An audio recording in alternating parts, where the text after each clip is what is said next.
Hi, Michael. Good to see you today. I'm excited to talk about goodness, truth, and beauty and the overlap that might have with hope, faith, and love. And we thought we would kick it off with Michael reading a quote from G.K. Chesterton on mysticism. Mysticism ought to be good for a few hits on the internet. Yeah. So here's the quote. I believe this is from Orthodoxy, which is one of his more well-known works.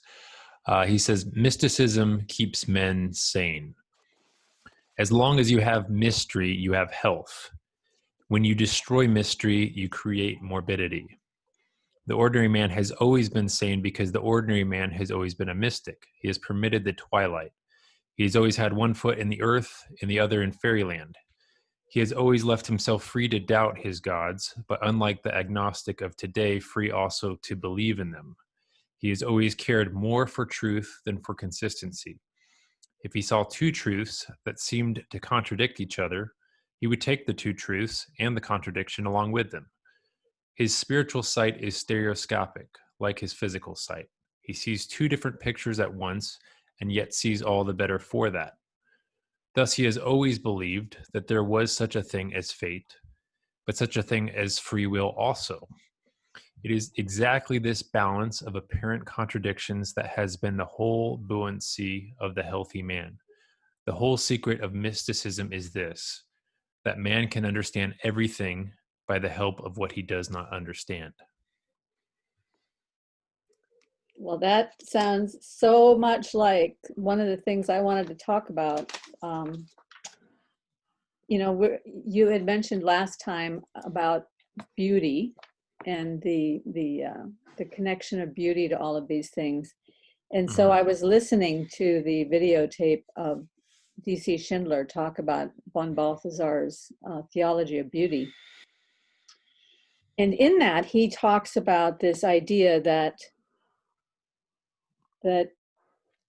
beauty is that moment of simultaneity when the form and the light come together and you have this aha moment. You see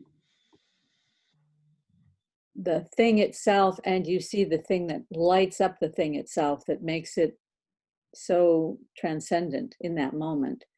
And that is that thing that's working together. And it's the two truths that exist in the same moment.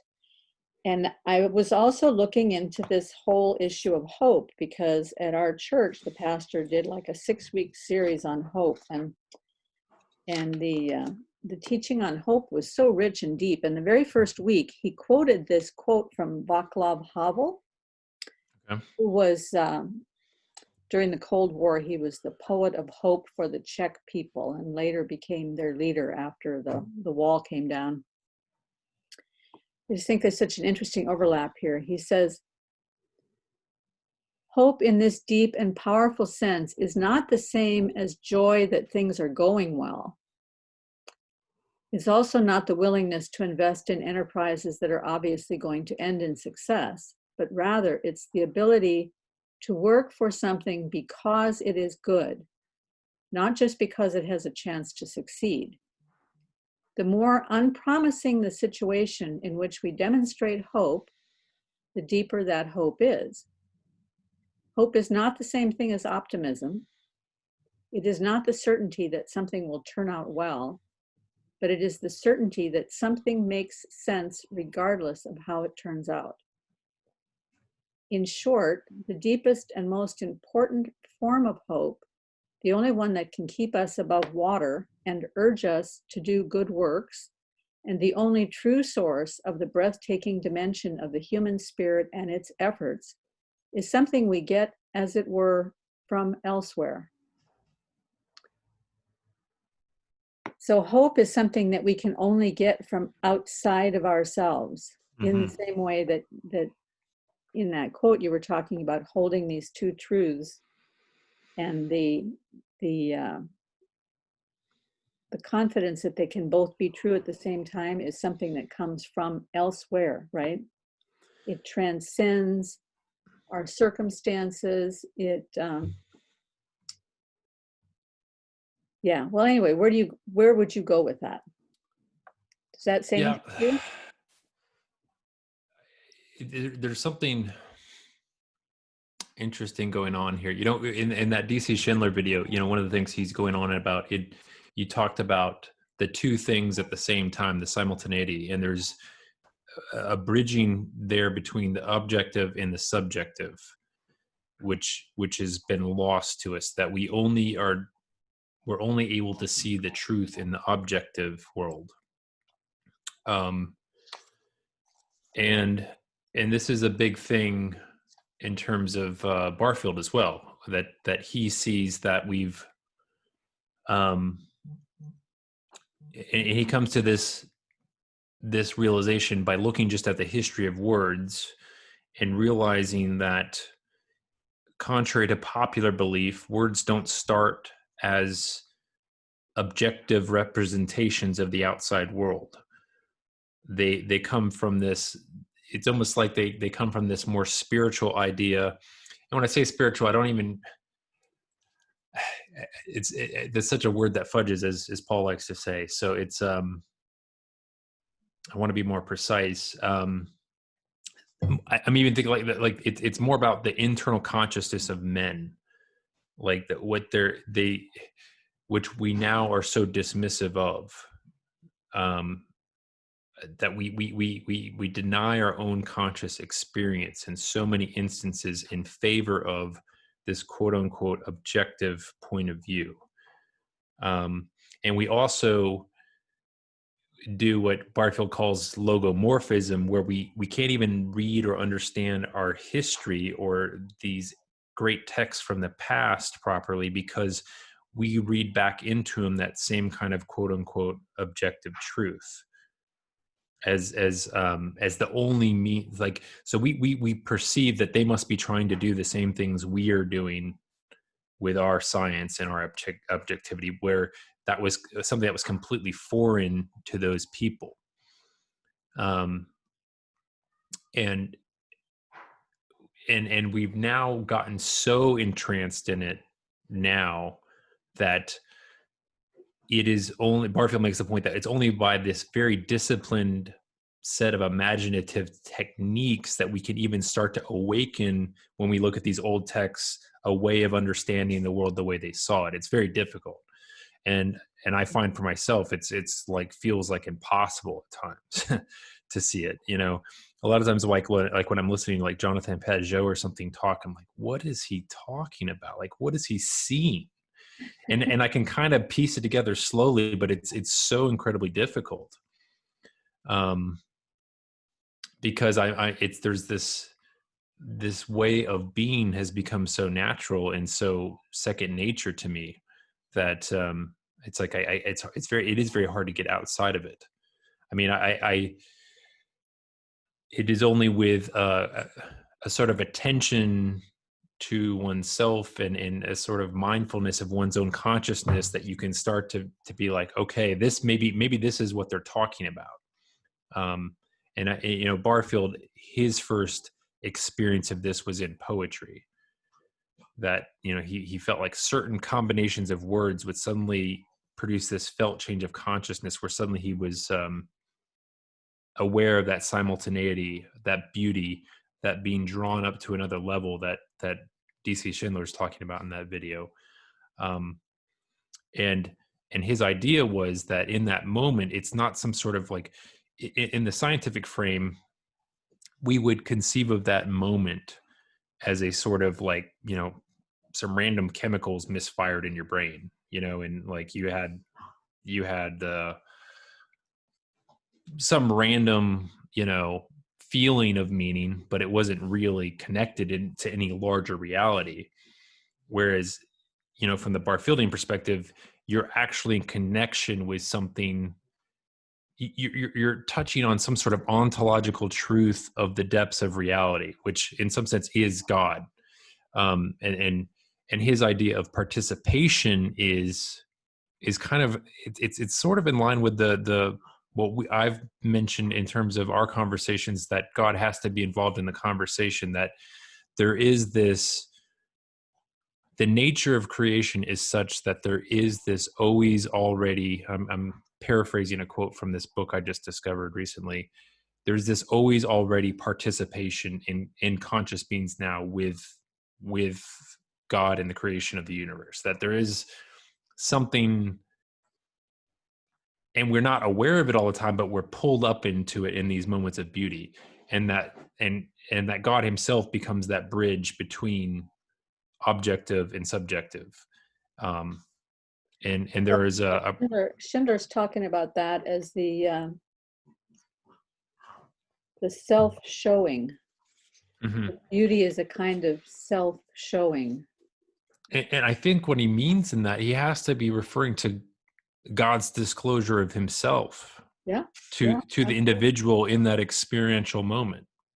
Well, because he says that the incarnation is the analog of that self-showing. So the incarnation is the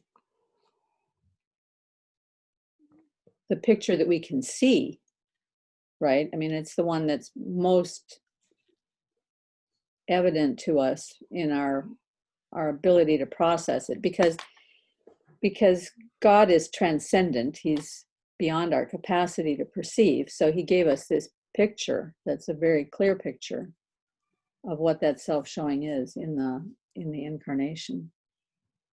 So I'm sorry I interrupted your flow. No, I mean, like I said at the beginning, before we started talking, there's so many.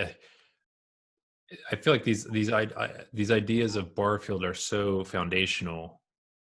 I think they need to be re-updated into even the language we use now, because he wasn't like C.S. Lewis and Tolkien. He didn't have the gifts of writing in the sort of everyman, and analogies like that would be readily accessible to people. So he does need, his work needs some translation and exploration. And also, I think Barfield does so much work just to get to what I think should be the premises for any forward movement that we would build on, in terms of his idea of returning to this participatory way of knowing, and yeah, he's just kind of laying the groundwork that, we're on this trajectory. We've taken this long trajectory away from original participation, where we almost unthinkingly and unknowingly had a sense of where the cosmos directed our lives. This idea of it was this outward in, that these spiritualities were everywhere around us, and now we've descended into this development of the individual, where it's to the point now where, like in that like Stories of Old series on stories in reality, he comes to the conclusion at the end, there is no larger meaning because there is no real storyteller of this reality. And so all the best we can do is within our tiny little skulls try and generate our own meaning and beauty and truth. And that's kind of where we are now in the modern frame.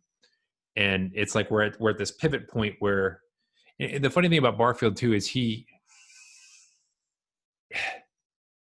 seems to think something needs to change for us. We need to get the trajectory on back on track to turn back around, or else we will see these sort of negative consequences of, and where it goes, because he's so focused on language, he sees a potential future where we can't even talk to each other anymore because we don't have any shared substrate. We've so abandoned a view of anything common to us all that we all devolve into our own kind of private jargon and very individualistic meanings and frameworks, so that we can no longer commune with one another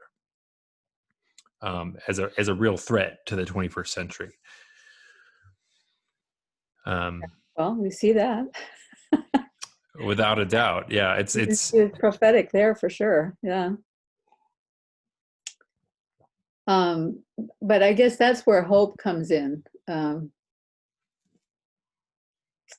I really have been getting so much out of these messages on hope, because he's going back and he's looking at the word hope from the philosophical viewpoints of the past.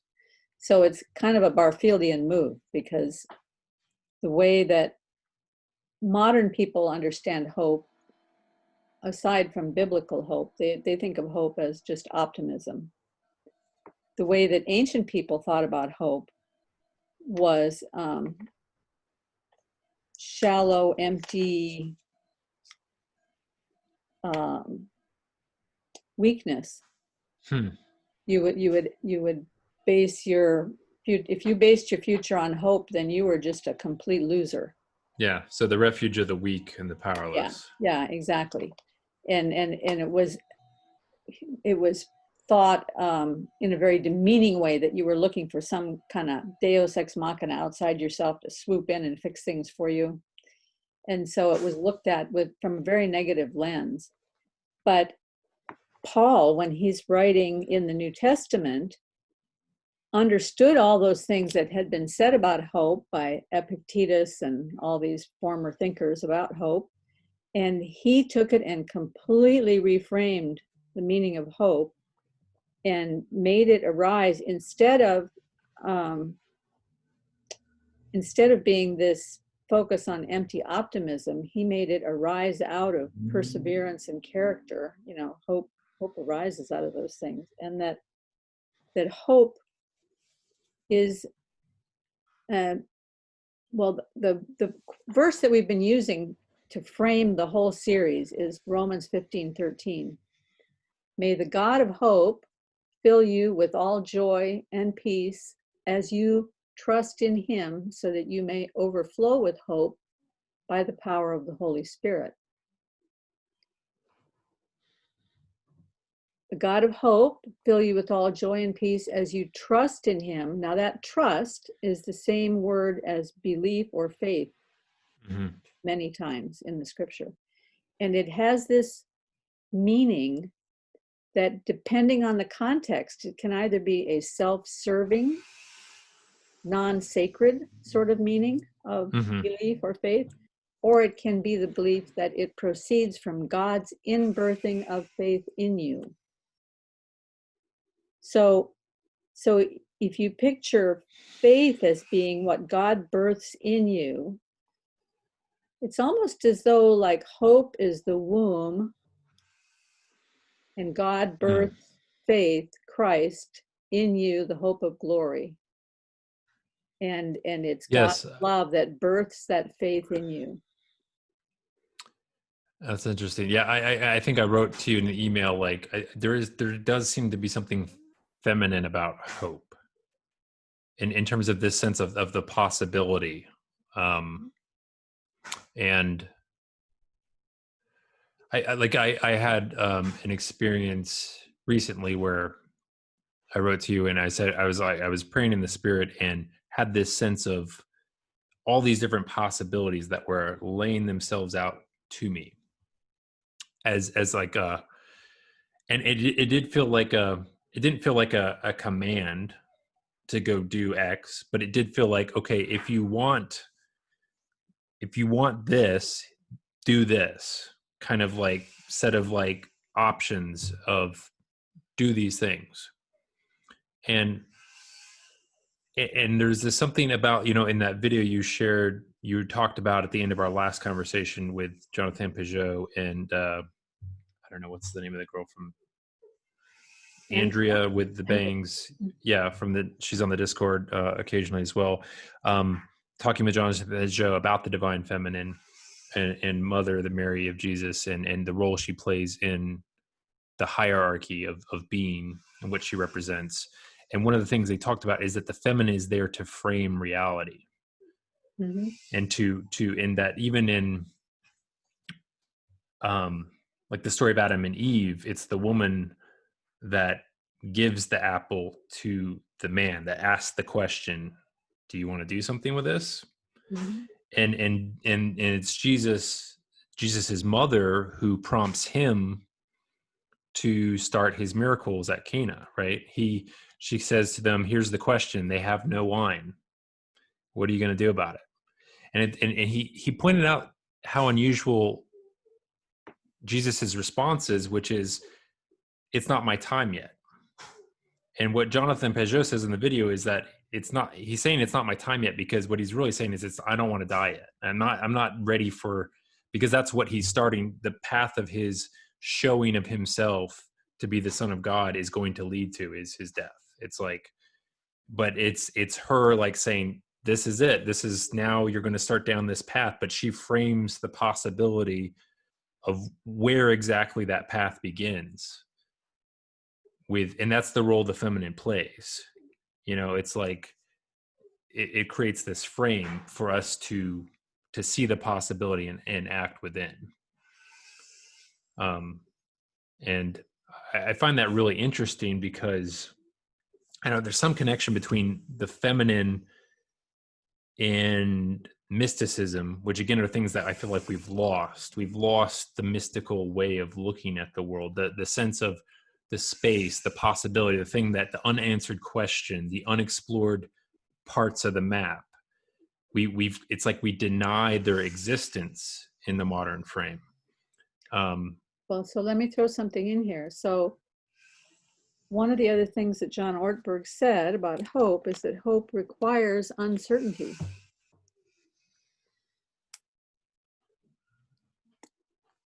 And that is the feminine, the uncertainty, the unknown, the chaotic, the field of possibility. That is represented by the feminine, right? So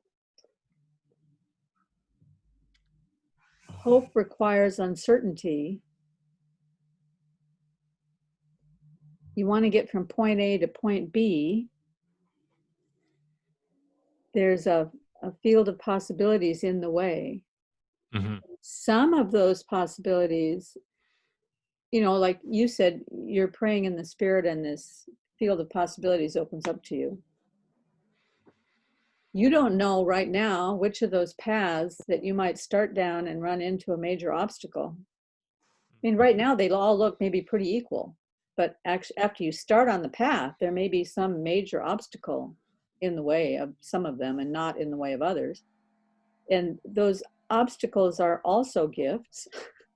So there's somehow in which the obstacle is, as it were, from elsewhere, and the means to overcome the obstacle is as it means from elsewhere, as it were from elsewhere. These things are coming in from elsewhere, and yet it's the outworking of those two things in our lives that transform us and grow us and change us to become who we will be instead of who we are now, right? Yeah. So I was thinking about the D.C. Schindler thing lays out this triad of truth, goodness, and beauty. The truth is kind of like the propositions or the framework, and goodness is the substance or the lived experience that fills the framework, would be one way you could look at it. Because he talked about beauty being a union of form and light. So if I understand him correctly, the truth must be the form and the light must be the goodness. Union of form and light. Beauty binds them together, creates the form and illumines the form and powers us to experience the form and the illumination at the same time, allowing our minds to engage and our hearts to experience the fullness of that thing. So he says, without beauty, where is that? I wrote it down. He says something like the goodness no longer attracts us. Yes, that's right. Without beauty, the goodness no longer attracts us and the truth no longer makes sense. Okay? Because it's not incorporated into a whole. So that's one picture. The other picture would be hope, faith, and love. Hope is the expectation or the framework that, according to John Ortberg's teaching, hope is not just some vague wish for something that may or may not occur. Hope is an actual expectation that aligns with reality. Mm-hmm. Mm-hmm. Okay, so hope is the framework that aligns with reality. It's And taking potential and mapping it onto a real possible future rather than just a disconnected one that the kid or the person that has no experience with reality is likely to develop. So there's like a relationship. Let me throw in like one little wrinkle to this, because this is another thing I thought about in terms of our loss of the feminine. Is we've talked about this before, but our loss of our ability to see death as part of reality. And I think paradoxically, I think part of why we don't see death as part of our reality anymore is because we've been so influenced by the Christian story so as to think of ourselves as immortal. Like, I think that has infused our consciousness to such a large degree. There is this sense of entitlement towards immortality that we all possess in the I think it is part of secularism, as you know, Tom Holland points out, is Christianity light. I think that's where it comes from. I don't know, maybe there's somewhere else. But what's interesting about that is death is the frame of a life. You know, like, you can't have a frame that you can't have that framing of your possibilities for your life without death to narrow and constrict down so that your sense of hope is in touch with reality. Because you kind of have to work backwards from the end of the story, your death, which is absolutely certain. You know, it's the one thing you can be really absolutely certain of, and it's the one thing that seems to, in the current frame, that is always denied and it cannot be withstanded. Like, within this, you know, even this whole thing with COVID-19, we talked about how there's something about it that outrages the modern sensibility, this idea of death coming in, even though, like, we're all going to die of something at some point. We cannot stand to be reminded of that.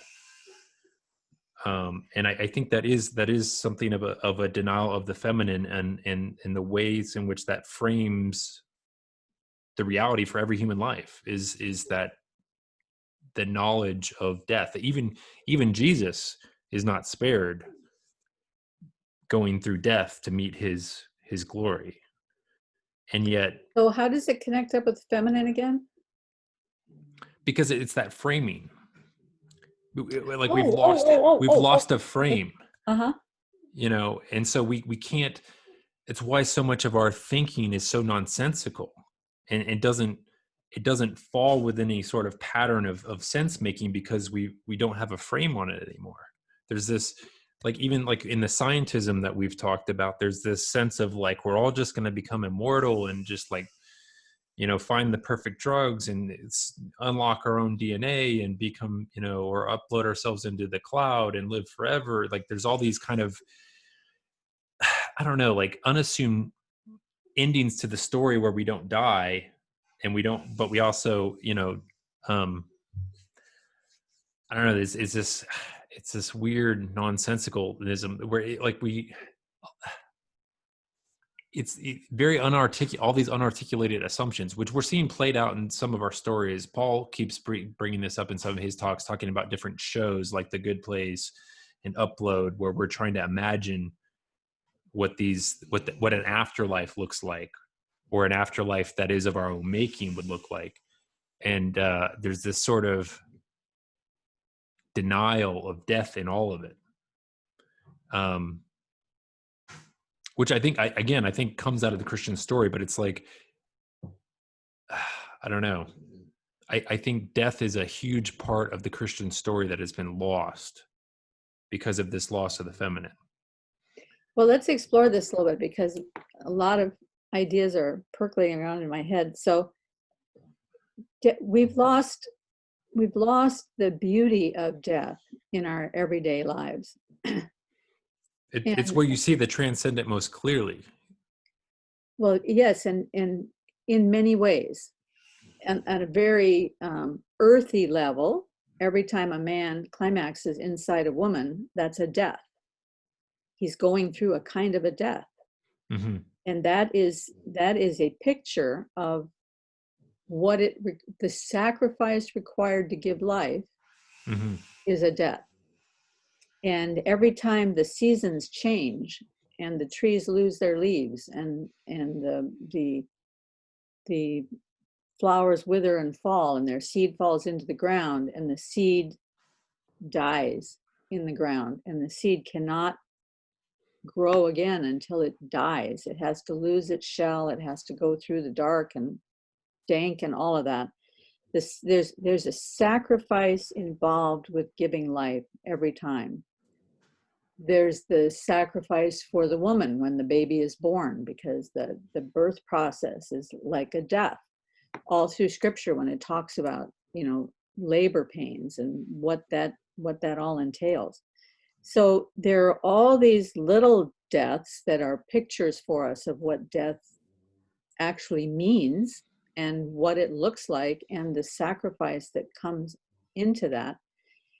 But I think because we've given up on all of these deeper meanings, then we just want to avoid ever thinking about death at all. Even in these smaller things, we don't think about those things as death anymore, because it's just, if there's no meaning to death, it's way too terrifying to think about. You're Yeah. just going to shut But that out. but again, the evidence, the way that we don't see all those little deaths that you just described, and even when we talk about, we're like, oh, well, that doesn't really mean much. Like, I think people of the previous time periods, they participated in experience those things as deaths. Like, the sun going down to its nadir in winter, and like there's almost sort of fear that, like, oh no, like, the sun's going to go away and die, but then it's reborn on, in the winter solstice, and comes back to life and starts getting longer days again. Mm-hmm. And they experienced a spiritual reality in that we just don't, we're completely oblivious to. All those little deaths you mentioned, we don't participate in them in any meaningful way any longer. So it's somehow we've swept the slate clean of death, and we don't even have to deal with it in our own lives. We have ways of, mentally pushing it out. Even when people we know die, we kind of like just don't deal with it. We don't have to actually physically look at the body anymore. Oftentimes people tend to be cremated rather than the old kind of burial processes where you kind of sit with the body for even days at a time and mourn and go through this kind of this hard examination of what just happened, and processing it. We kind of Mm-hmm. quickly get it to the side and out of the way and move on to, in our minds, bigger and better things. And we don't like even thinking about what that means for our own death. And I think this is where Peterson gets so much right in terms of, I don't think he takes it far enough, but when he talks about suffering as being the kind of bedline of reality, that you can just bet on it being there, but where that suffering ultimately leads is death. And that's kind of the ultimate culmination of all of it, right? And we don't get to choose whether we suffer or not. It's baked into being a human. If you're born, you're going to die. So the suffering is baked in no matter what. Even if you live like you were born into privilege and had everything handed to you, even then you still die. It's like the great equalizer, right? But the only thing you can choose is whether that suffering has meaning based on how you live your life. What, and part of the only way that you can do that is to not run away from, like, this is the thing Peterson says a lot, is like, if you run from, I was thinking about this the other day, if you're running from the suffering, it becomes this sort of powerful idol. Whatever the thing is you're running from, it has this immense power over your life and it can anywhere it shows up, it can prevent you from exploring so many avenues of your life, of possibilities, right? They suddenly become closed to you because of the power of that fear of suffering.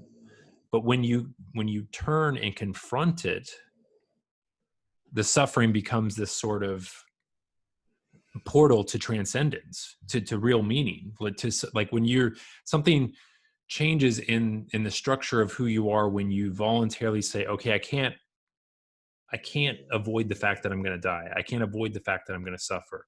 And so in these moments of suffering, I'm going to say that I will choose that I'm suffering for to go down this path, and you can't do that until you take on board the reality of your own death and suffering ahead of time. And so that it has meaning in spite of that, and so your choices are aligned to that reality. Well, that lines up with something that I learned when Megan was just a little girl. Somebody gave me a book called Things That Go Bump in the Night. And it was a book for parents to help them understand why some children grow up with so many anxieties. And I think looking at it now through this lens, that it's probably why our whole society is just ridden with anxiety. Children need to experience mommy going away and mommy coming back. They need to go to the childcare at the church, and you put them in the hands of the childcare, and the baby starts crying. And if the mother goes, oh, I can't stand to see her cry, and take her back and stays with her, the child never gets to experience mommy goes away, mommy comes back. Mommy goes away, mommy comes back. And over the course of their early developmental years, it's very important that they have periodic experiences. And over time, those experiences get a little bit longer, in which the child can experience that. Mommy goes away, mommy comes back. Mm-hmm. The sun goes away, the next season the sun comes back, right? All of these forms of death are that experience of something going away and then something coming back. And it's very, very important for our mental stability that we know that once it goes away, it will come back. But if you never have the experience of it going away, you have no faith whatsoever that it'll come back. You can't trust that because you don't know. You've never experienced it. So these are little experiences that we're to have all through our lives that build this, how C.S. Lewis is always talking about there would be no hunger in a world where food wasn't a possibility. Yeah. And how can there be a need for meaning in a world in which there is no meaning? Yeah. So all of these things have to have a culmination somewhere. So this hope for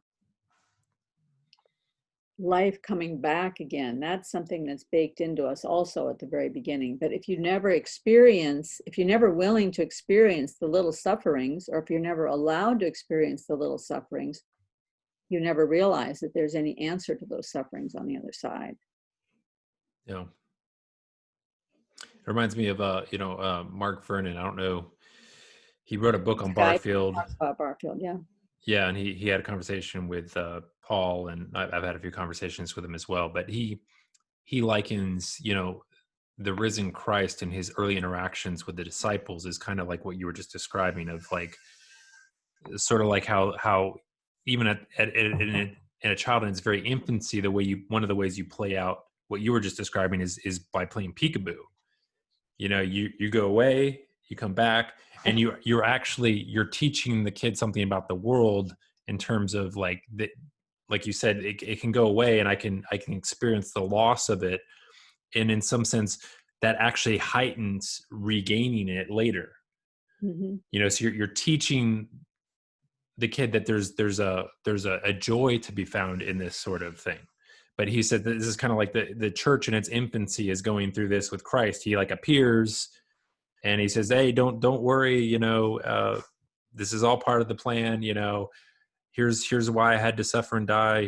He explains to them from the prophets and the Psalms, why he had to die, and then he disappears again.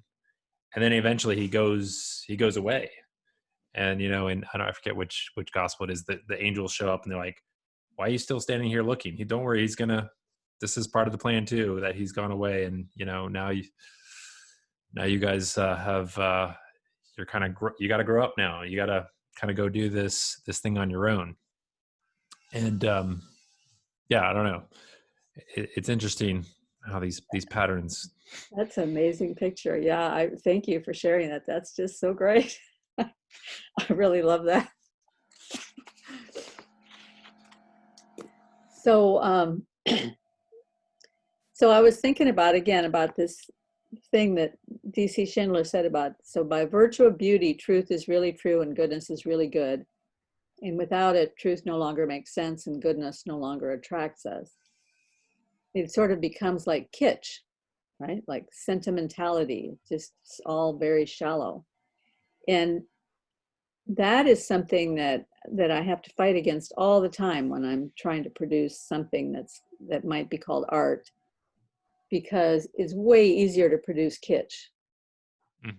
It's, you know, it's pretty simple to make the pretty little picture with the mountain and the deer in the front and a little house over in the corner and some light streaming through the trees, and those things are pretty, but they don't produce that sense of mystery or the sense of wonder or the sense of the not knowing, the uncertainty, the having to guess, the trying to connect, so that the subject and object have a connecting place, so that the viewer has a place to look and see something that maybe see something that isn't there, right? No.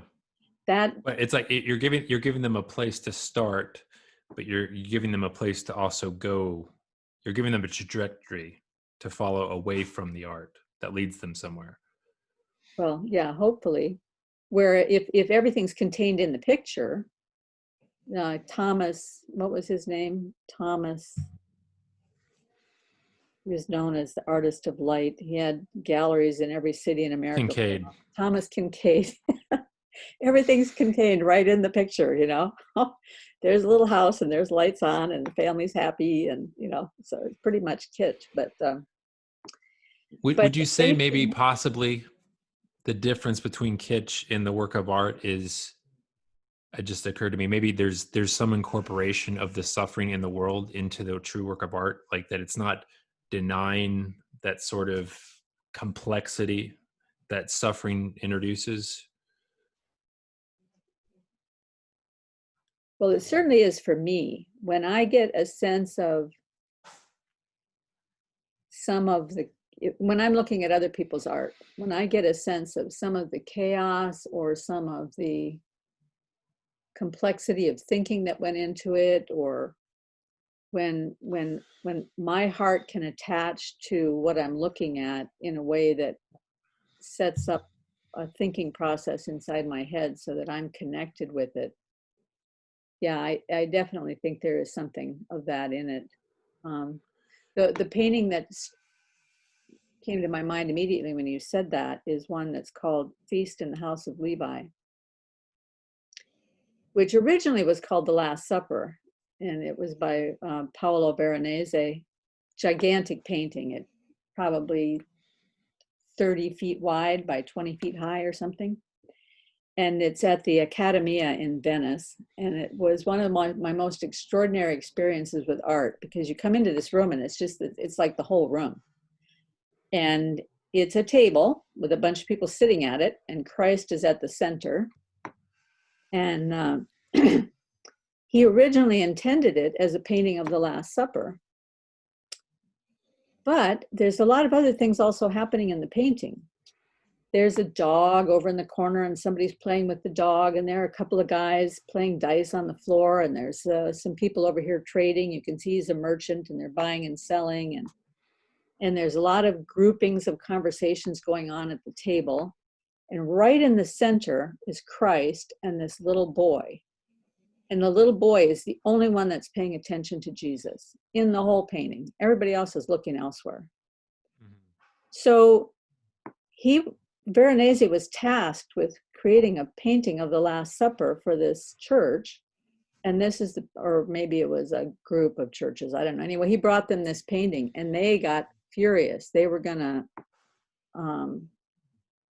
what's the word when you get disfellowshipped from the church? Excommunicated. They were gonna excommunicate him over this because they thought it was so disrespectful of the Last Supper. This picture was so disrespectful because they just didn't get it. You know, the minute I looked at it, I got it. It's like Jesus will speak to that one that is paying attention, you know, that wants to be in fellowship with him. And I think Veronese got it.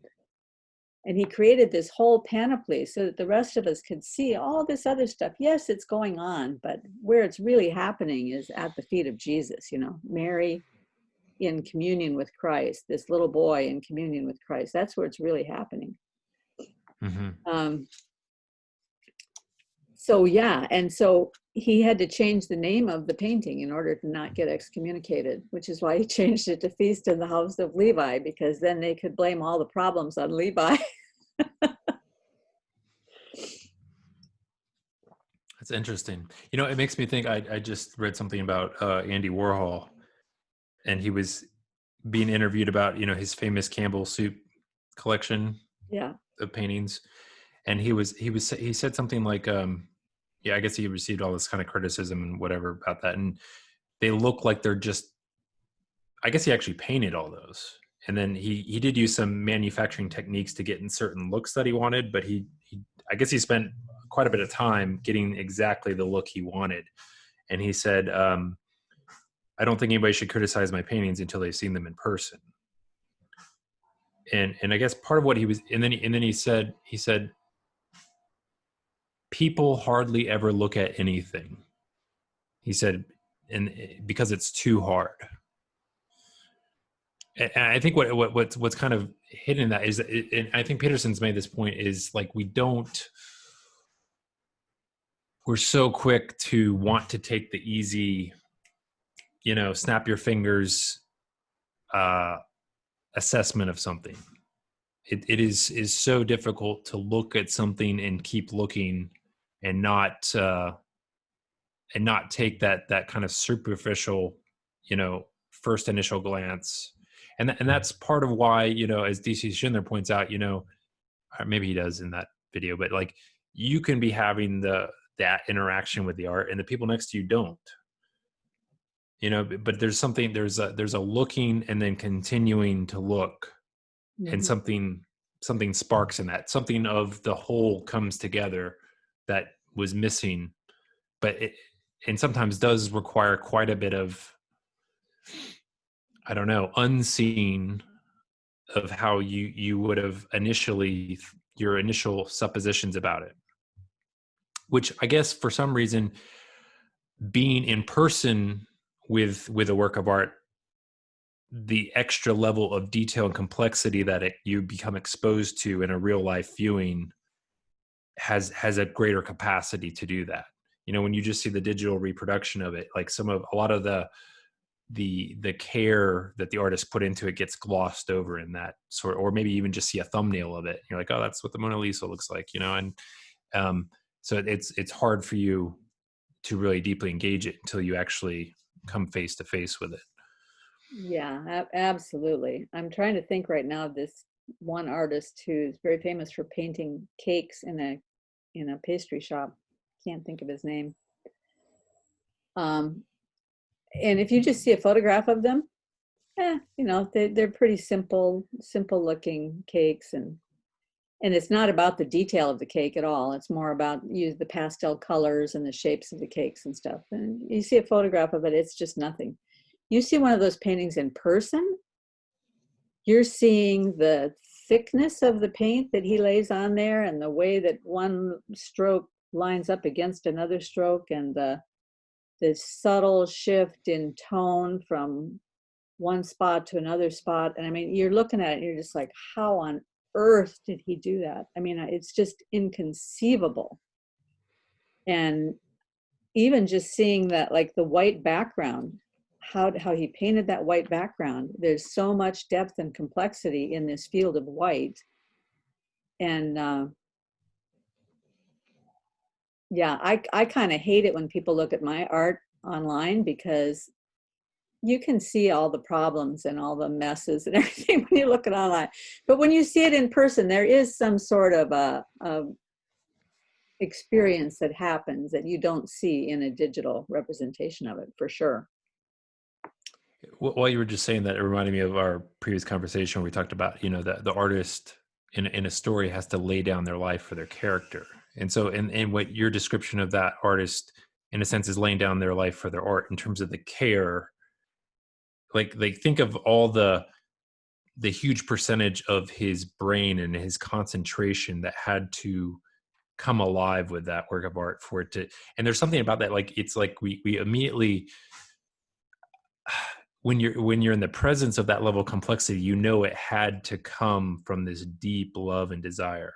And it's funny how just about anything, when it is engaged with that level of love and self-sacrifice, becomes beautiful. Well, and I think many times the artist is not even aware that there's any sort of love or self-sacrifice happening there. But when I say you look at the brush strokes, it may not even be that he was conscious of a certain kind of brush stroke or purposely trying to do a certain kind of brush stroke, but just by virtue of who you are as a human being and how your body is in tune with your thoughts, your hand does something that is connected so deeply Right. with the way you are inside. Yeah. Like, I always admire these people that have these very Zen-like brush strokes and very beautiful thick paint they can just lay on there and just, put in a stroke and put in another stroke. Because once I get the brush in my hand and it's on the canvas, I'm like this. And I can't stop myself. That's just the way it works. I cannot do it any other way, because there's something in me that comes out when I have the brush in my hand and the hand is on the canvas. And so there's something coming out of me that comes from a place inside me that I'm not conscious of. And I think it's that way for every artist. There's a part of them that they're not consciously managing. And I'm sure that's true of people who write stories, that those stories come out of them from a place that is not just their consciousness. If they were conscious of every word they wrote, those stories would be very boring. But there's something bigger that happens in there. And music. I saw this thing online last week, this little girl named Alma Deutscher. You got to Google her. She did this thing when she was like 10, 11 years old. She was kind of YouTube famous because they did a thing on CBS about her. They have a bucket with names of notes in it, and she picks out 4 different notes and she puts them up on the piano, like an A flat, a C sharp, a D, and a B. She sits down at the piano. She plays those over a few times to kind of get a melody in her mind of those 4 notes. And then she just, on the spot, creates a piece of music around those 4 notes. Wow. On the spot. It's like a Bach invention, just instantaneously. Like, how is that even possible? That's part of that's coming from her experience with just being an excellent pianist and having a lot of music that she's internalized. But something else is going on in there that's putting all those things together while she's playing. Her consciousness is tuning to something outside of herself. It seems and letting herself become a conduit for it. It seems like that would have to be it. Yeah. Yeah. And this is a question I think maybe somebody asked Paul. He has these Q&As on Fridays now on his Discord. He's published a few of the results of those, but I feel like somebody asked him this. I didn't get a chance to hear it, but like I'm very interested, if we're going to see that there's, in the modern world, we've kind of flattened things out where, as Paul points it, the only thing that has agency is humans. Everything else, these tiny little skulls, there's agency there and nowhere else in the universe. And even even now we're, people like Sam Harris and Daniel Dennett are going, yeah, even that agency is a fiction. It's, it's really deterministic stuff that's going on between your head. It's not really real what you experience as agency. But so we don't want to see agency anywhere outside ourselves. But like, I guess, what about, it makes me think about, where do you like the whole spiritual principalities and powers and angels and demons that we don't have any place for in the modern world, but are like these kind of levels above us that before we get to God, it's not like just we go straight up and then we get to God. There's actually a system of hierarchies in place before we get to God. I don't know how to, it's just a question, but I'm like, I wonder how that all plays out. I've not investigated it all, but I know, like, for instance, like Thomas Aquinas had all this like very elaborate theology of like how these all played out in terms of the working of the world and things of that nature. And so I'm just, well, I know one guy who does a lot of work on that I think is well respected. I'm not absolutely certain if he's well respected, so I'm not sure. But I have seen him quoted by some people that I do respect, and that's this guy Michael Heiser. Have you looked at his work at all? Mm-mm. He has done a whole study of the biblical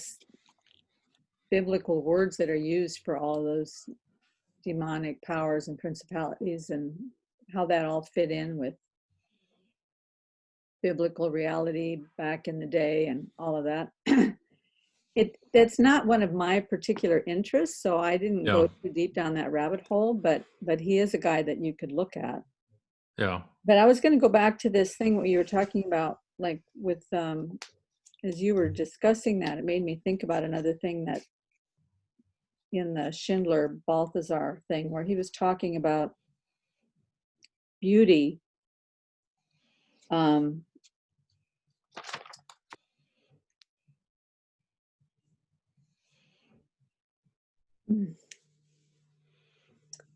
Beauty contains the whole. Beauty holds together all the kinds of things that we tend to split apart. So all this splitting apart that's taking place nowadays, that's atomizing everything in our thinking and all that. Right. He We've lost the stereoscopic vision. Yeah, beauty is the thing that brings it all together. Beauty is what maintains the difference of each thing so that you still have differentiation, but brings all the differentiation into unity, which I really like that, because that's kind of the theme song of art good art is unity with variety, unity with difference, but the unity is still important. But you don't want to have sameness. Unity and sameness are two different things. Unity is maintaining the boundaries of all the essential things, but bringing them all together so that they make sense together.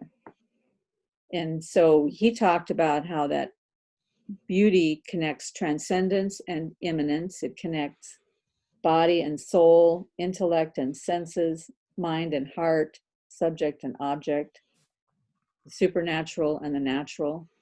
And it's what you were talking about at the very beginning when you're saying these two truths that you can hold at the same time. Beauty is what connects those two truths and holds them together. Yeah, it reminds me, I was watching a video about Terrence Malick. He's a filmmaker. I think he's Christian. I'm not sure. He's definitely influenced, but he came up with this idea of he's very influenced by Heidegger, and I think I sent you a wild thing about Heidegger and Dasein, and there's this idea of in one of his characters talks about in one of his films of perhaps damnation is the pieces of your life never coming together, just splashed out there. And it made me think about what you're saying in terms of like what we think of as beauty is a coherence. It's a coming together. It's your story being all the bits and pieces of it being pulled up into the larger story. and that the opposite of that is to have it you kind of scattered to the wind unconsciously. You just kind of, you don't live within the frame of your eventual death. You don't live towards any purpose.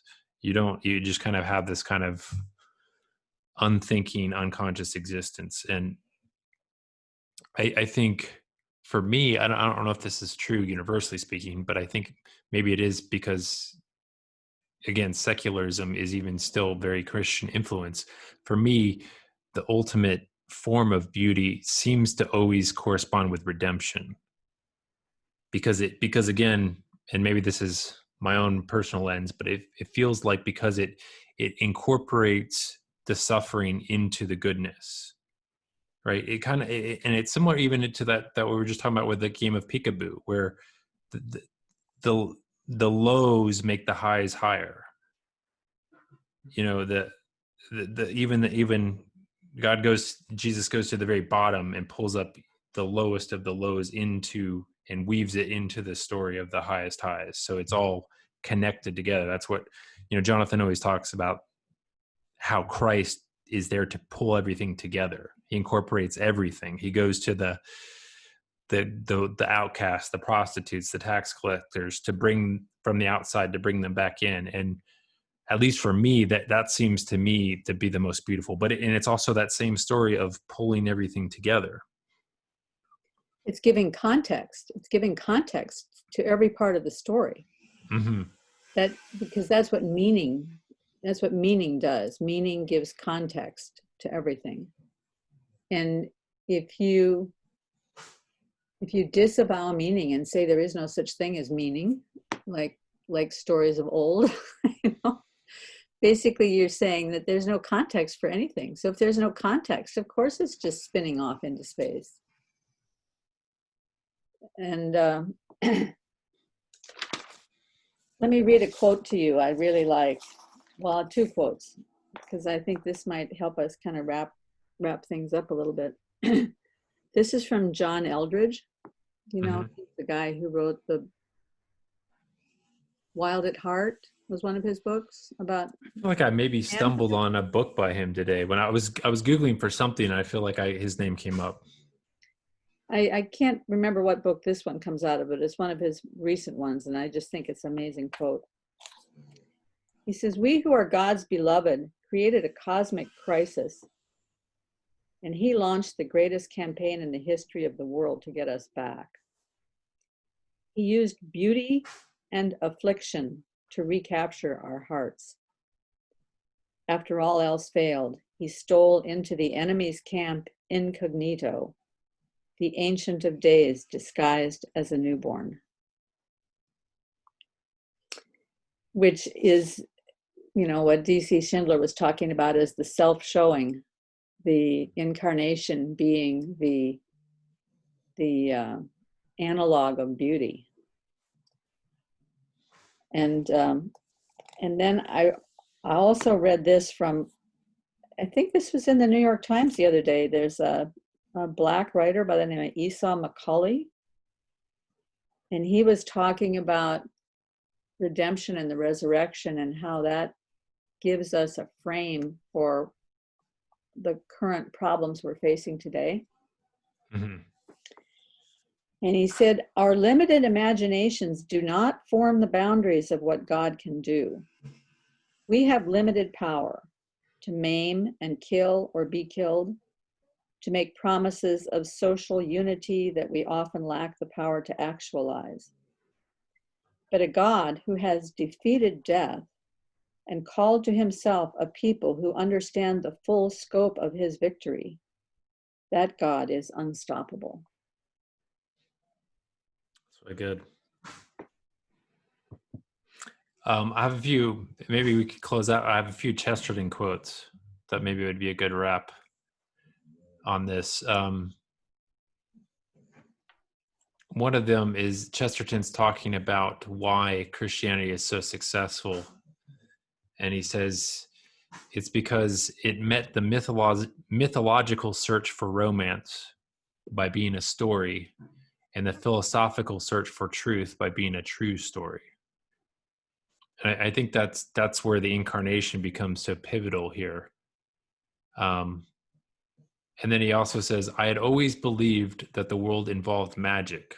Now I thought that perhaps it involved a magician. I'd always felt life first as a story, and if there is a story, there is a storyteller. And I think there is an ontological reality to our own consciousness that corresponds with what he's of that. And I, even from myself, a lot of my rediscovery of God has a lot of it has come through stories, a lot, even fictional stories, where there's something, I can't remember who said this, there's something about this story that allows us to get out of the way of ourselves, because it casts us into this other consciousness temporarily. We can kind of lose our own framing of reality and enter into another consciousness through a story. And I don't know, I feel like there's still so much within that idea of a story to explain and to undermine the narrow-minded, the mono-framed, one-eyed vision that we have in modernity. That like there's something there in the story that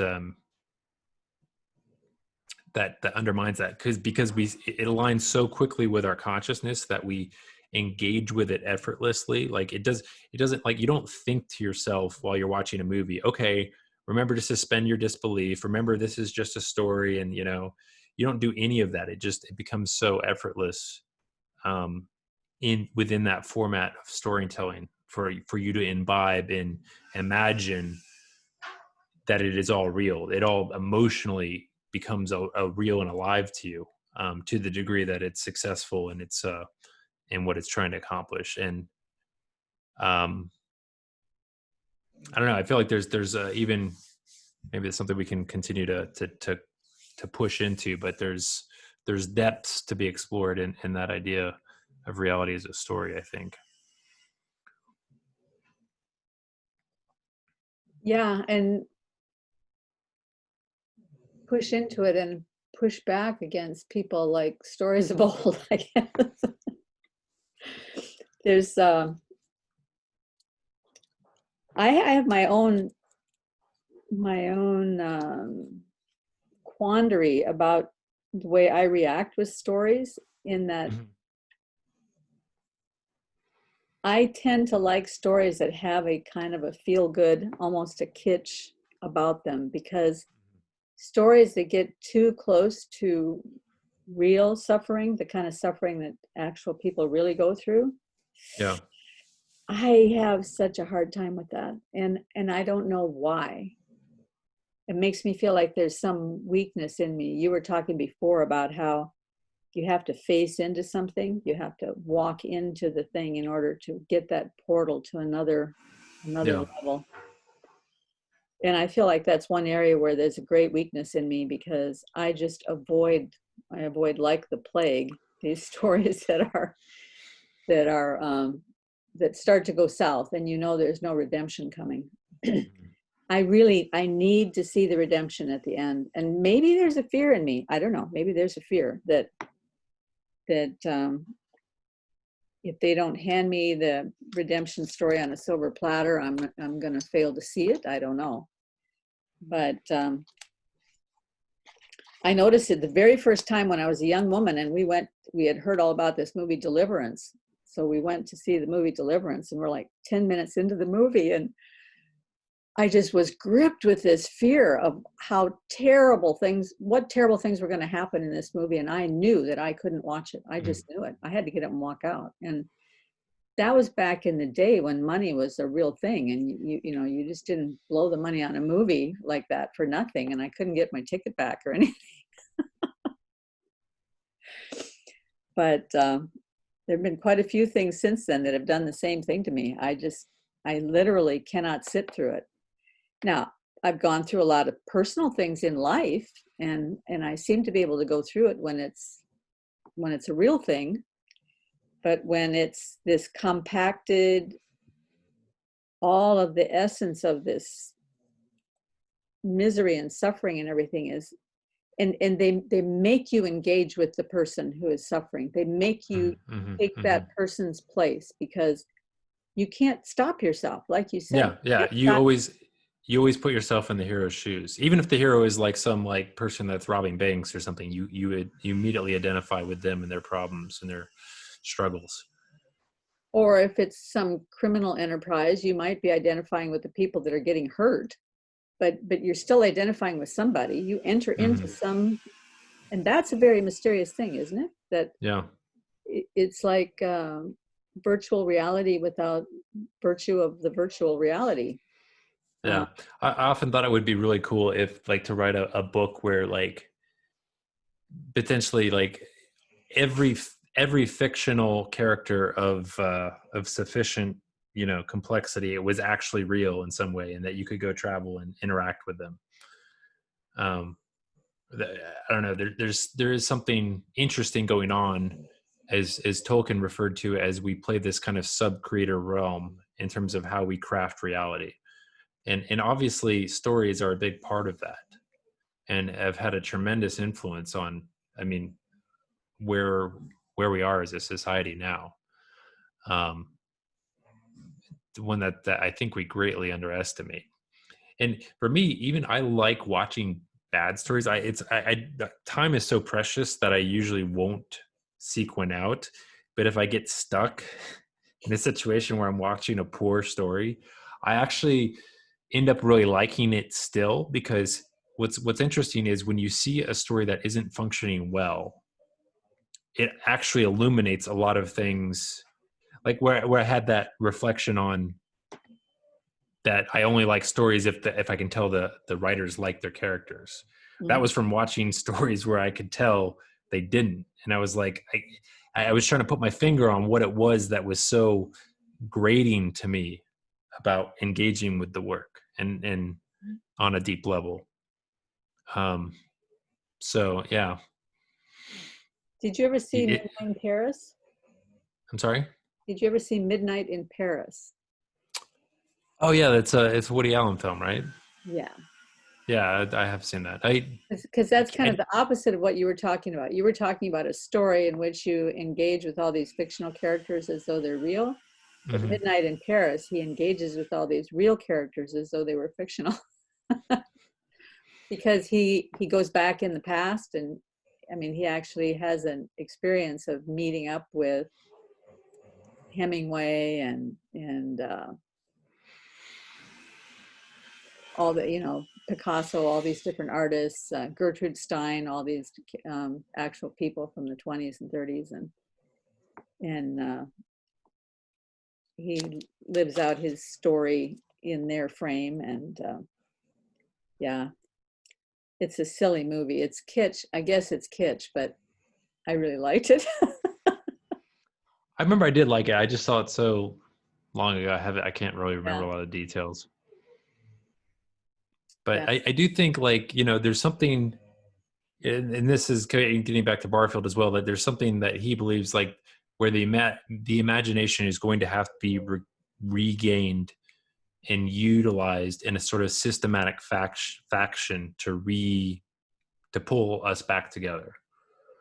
Well, maybe we should do some research on Chloe Valdary's theory of enchantment, because I kind of think that's what she's trying to do. Sure. She's trying to promote, and I don't know how wide a following she has yet, but she's trying to promote this training program as a way to train young people, high school and college youth, in a new way of thinking that will rewrite the narrative for them, that they'll see the world through a new story. Yeah. And bring back the beauty of the story. And she's quite an interesting woman. Because that's kind of what Barfield and Paul to talk together. That's kind of what Barfield's after. He did believe that there could be certain practices you could use to retrain your mind to see things in a certain way, that not that you could return to original participation, but that you could voluntarily will yourself to engage with it and see the realities that it holds of these kind of spiritual worlds.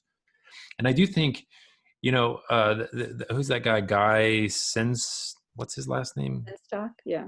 Senstock that Paul's had conversations with, and he has this practice of circling. I think there's something going on there with the imagination as well, in terms of allowing the other person that you're having this circling experience with, allowing their described realities of what they're experiencing and how they're feeling to become for you to take them in a deep way. It is an enlarging, and we don't do that so often because it's threatening. It makes you vulnerable to do that. And oftentimes it requires the other person also being vulnerable to disclose themselves in such a fashion as to enable that, and you to take it in and receive it and interact with it imaginatively. But there's something of the imagination that's being trained there that is enlarging your perspective. It's using, you're now able to see the world through another person's eyes, and you see things you were blind to beforehand. Like maybe you're on one side of this political issue, and suddenly you're talking to this person, and it's difficult to do or want to do because some of it's undermining the certainty you have in your position, but they do it as a practice of kind of not being in that judgmental mode, and well, let's entertain this other person's what they're saying and really try to understand it. And in some sense, to truly understand something is to have it change your perspective in some way. So I don't know, but I think it's all connected to this, like what you were saying with Chloe. I think these are all practices of the imagination to look beyond. It is trying to see the world in a sacramental way, to see it instead of, and this is with Barfield's language as well, to not see it as idols, to not take it as for like it's just literal, objective, dead self, but to see it alive with all these latent possibilities that you yourself actually play a sub-creator role in terms of writing on, and that you're actually partnering with God and the divine in doing that there's something of what God intends for us in the way the world is constructed for that to be the case. And until we engage with that, we're kind of blind in a deep way to who we are and what our vocation and calling are. I wish I could remember what it was that D.C. Schindler said about the beauty thing, because he talked about that very thing, that beauty, that there's a way of looking at the beauty thing so that it doesn't turn into an idol. And I thought that his idea was so powerful. See, and this gets into some of the argument between Barfield and Lewis too, where I think we've talked about before, where Lewis always said there was this distinction to be made between what was contemplated and what was enjoyed, and that you couldn't have the two simultaneously. And Barfield thought, no, you actually can bring the two together, and that is that kind of joining of the object and subject in the transjective. And it is a belief in God's operation in your consciousness that is allowing you as a finite mortal being to actually be in touch with real, infinite, transcendent truth. Well, I found the quote from Schindler. He says,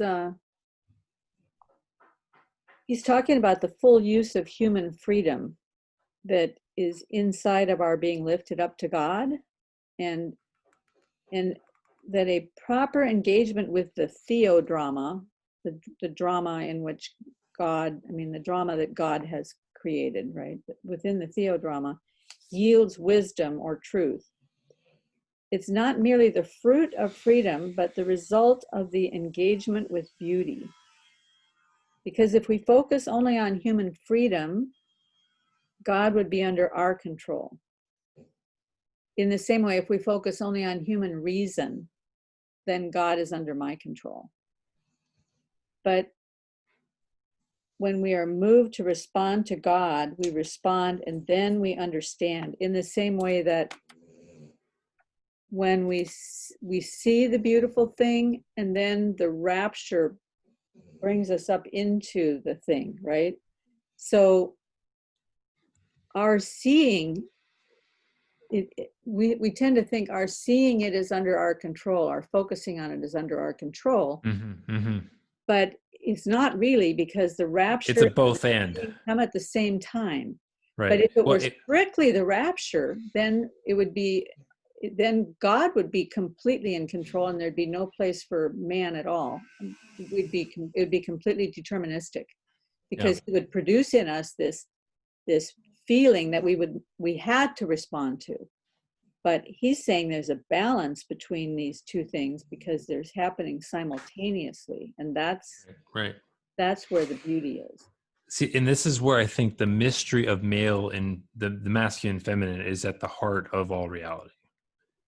Because again, it's that coming together that Paul alludes to whenever he talks about Jesus and the church and heaven and earth coming together and the reconciliation of all things, this coming together of the two, that it is deeply mysterious, but it requires this voluntary submission and surrender on both parties to come into union, that I think we don't explore deeply enough. And because, again, part of it, because we've just lost the feminine, we've lost this other way of seeing, and there is something powerful when the two come together. And it seems like some people in wanting to regain it want to go full off back into like, well, I grew up in the Pentecostal church, and I felt like it's what they took the modern literalist perspective and just transmuted it onto the Bible, and like, okay, well, we're gonna literally read the Bible as our kind of blueprint for reality.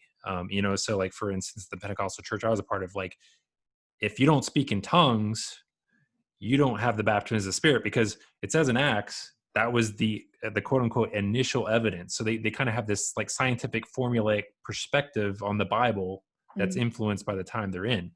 But I do think there's something where we do both, right? We, like, as you're just describing, we realize that it's coming from without, and it is the movement of God towards us that makes it possible. But there is this voluntary response, and the two can coexist together. And it can be, we can train ourselves to be better at that, about recognizing God's work and saying yes to it. And it's kind of the model of this is Mary. When God comes to her, and or the angel comes to her and says, here's what's going to happen, and she says, let it be. There's a voluntary component of her will that engages with that reality to make it all possible. It's not God just hammering out his will and plan, but it's God's pleasure that we participate in the what Schindler calls the theodrama. Well, and I love what you said about the masculine and the feminine being the kind of,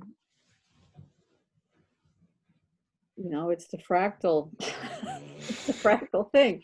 That's kind of the fundamental connection there, because in a good marriage, in a good union sexually, there is the opening that is completely, let it be, and then the implanting, so there has to be the intentionality and the acceptance. Those two things have to work together, and that's where the beauty resides. That's where the culmination resides, and the beauty that comes out of that. Every kind of beauty: emotional beauty, physical sensation beauty, the birth of whatever child might come out of that. When Jesus Christ plants himself in us, it's like Christ in me, the hope of glory. It's that same process of I know that the Calvinists would say, there's nothing of me there, but there's a part of me that still thinks there's something in which I assent. Which With is real consequence as well. Which is what D.C. Schindler is talking about. He says it can't be just one or the other, because if it's just one, I'm in control. If it's just the other, God is in control. And yes, God could be completely in control if he wanted to, but I think he wants us to have some part, because that's what makes it meaningful for us to have some freedom in that choice. Yeah, I think we have awful definitions of freedom. I ran across some Jean-Paul Sartre quote from his Age of Reason book today, and it's just a sort of very awful nihilism, that the freedom that he describes, and that is so infected our modern sense of what it means to be a person and an individual, is this this existentialist nonsense of you get to choose your meaning, but it's not connected to anything larger. It's all this sacramental reality signifies nothing to Sartre, and he's abrasive in making the claim. And I think we, even in the church, have kind of swallowed that a little bit too readily. And I think this is where, again, it's got to come back to some sort of practical reality. And I think that's where something like prayer becomes eminently practical, because it is a place of practicing these sorts of interplays between us making the request of God, God making the requests of us, in this sort of interchange between the two worlds that you have to engage your imagination to go back and forth between them. And if you do that regularly, it can start to play a role in just how you're living your everyday life, and the decisions you make, and what you see and don't see in the interactions that you have with other people. Mm-hmm. Which kind of brings us full circle. Maybe it's a good place to wrap it up. Yeah, I think so. It's really good talking with you. Next time, let's explore story a little bit, and maybe look into Chloe Valdary's theory of enchantment, and see if we can find some practical uses for these little pearls of wisdom. Yeah, if you have a recommendation for where to start with her, just send it my way. I will do that. Okay. Awesome. Thanks, Michael. Bye-bye. All right. Bye.